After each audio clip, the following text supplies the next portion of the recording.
Le reportage d'aujourd'hui est consacré au plan éducatif fédéral, communément appelé le PEF. Je vous laisse découvrir. Le programme éducatif fédéral est une combinaison des programmes Respect tout-terrain de la Fondation du football et SoiFoot joue dans les règles de la Ligue. Inculquer les valeurs inhérentes à la pratique sportive aux jeunes de 6 à 18 ans, telle est la vocation du programme proposé au club. Le football a identifié ces valeurs sous le sigle PRES. Le plaisir, le respect, l'engagement, la tolérance et la solidarité. Le programme éducatif fédéral vise à inculquer aux jeunes licenciés les valeurs du foot PRES par l'apprentissage de règles de vie et de jeu déclinées autour de 6 thèmes. Santé, engagement citoyen, environnement, fair play, règles du jeu et arbitrage, culture foot. À chaque thématique correspondent plusieurs points abordés. À l'US Rouvre, nous avons établi une feuille de route personnalisée où chaque éducateur retrouve les messages à faire passer lors de presque tous les entraînements. C'est ainsi que mercredi dernier, 3 thèmes ont été abordés. Pour les U7 et les U9, Alexandra et Benjamin ont choisi d'aborder le thème santé en organisant une causerie puis un jeu sur la façon de faire son sac et bien s'équiper. En commun, on va aborder en fait un jeu pour être ensemble, pour apprendre à faire des choses ensemble et autour du foot. Donc aujourd'hui, le petit thème choisi, c'est apprendre à faire son sac. Une bouteille d'eau, des crampons, des chaussettes, des protèges tibias, un t-shirt de foot et un short de foot. Une image qui correspond à un objet à mettre, un bon objet, parce qu'il y a des bons et des mauvais objets, à mettre dans le sac qui se trouve à l'arrivée. Donc l'idée c'est que la première équipe, l'équipe qui gagne, c'est l'équipe qui a constitué son sac, mais avec de bons objets en premier. D'accord ? Ouais. Ça devient pieds joints ici, ok ?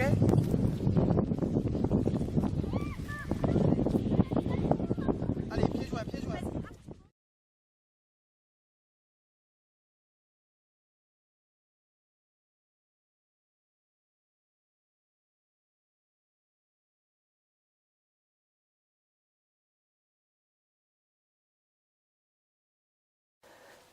Les U11 de Dominique et Jérôme et les U13 de Jean-Marie ont opté pour le thème engagement citoyen en parlant du respect du cadre du fonctionnement collectif. À l'entraînement, voilà, on fait comme ça. On écoute, on s'assoit, personne ne parle, tout le monde écoute. On est d'accord? Quand c'est en match, pareil. Pas de... Hein? Ça, c'est ça la vie de groupe, pour moi. Voilà. Donc la vie de groupe, c'est aussi je suis assidu et m'entraîne régulièrement. Voilà. Je respecte les règles de vie du groupe. C'est ce que c'est qu'une grille en groupe. Hein? Tous ensemble, donc on se respecte les uns les autres, ok? Pas n'importe quoi, ça c'est déjà ça. Alors, ce qu'il y a de bien, c'est quand on se respecte le matin, quand on arrive à l'heure pour l'entraînement, on se dit bonjour. Même entre vous, hein? J'espère que vous vous serrez la main.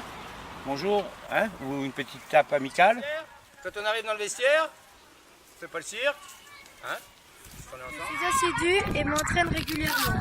Je sais l'importance de l'entraînement pour la cohésion et le bien-être de l'équipe. J'écoute mon entraîneur et je réponds aux questions qu'il me pose. Arriver en retard à l'entraînement.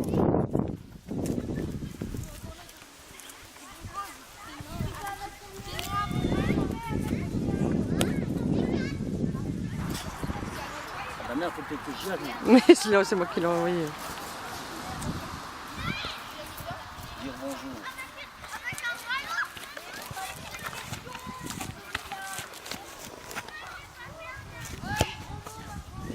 C'est bien.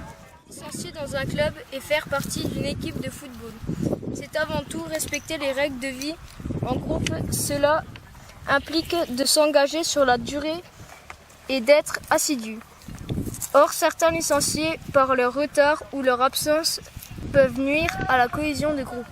Je respecte les règles de vie du groupe, parce qu'une équipe qui réussit est une équipe soudée. Je sais l'importance de l'entraînement pour la cohésion et le bien-être de l'équipe. J'écoute mon entraîneur et réponds aux questions qu'il pose. J'utilise un langage approprié et poli lorsque je m'adresse à mon entraîneur, à mes coéquipiers et aux dirigeants de mon club. règles de fonctionnement de mon groupe, qui sont communes à l'ensemble de l'équipe, expliquées en début de saison et régulièrement rappelées. Je connais le barème de sanctions. En fonction du comportement général, du manque d'assiduité ou de la procession des joueurs à arriver en retard.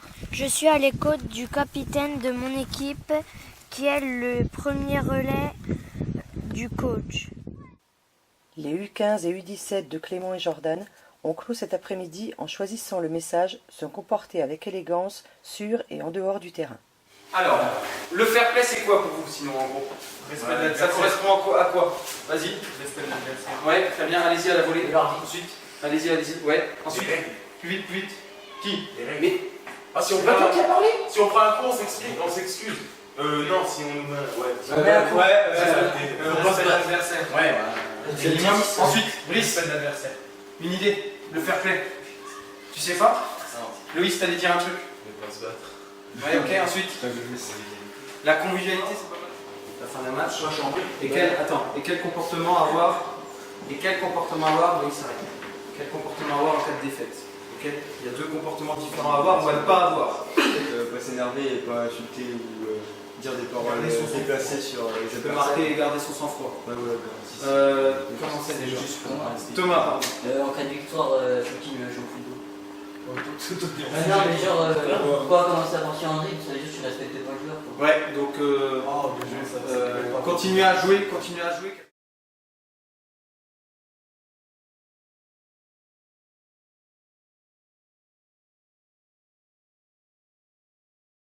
Voilà, maintenant vous savez tout sur le PEF.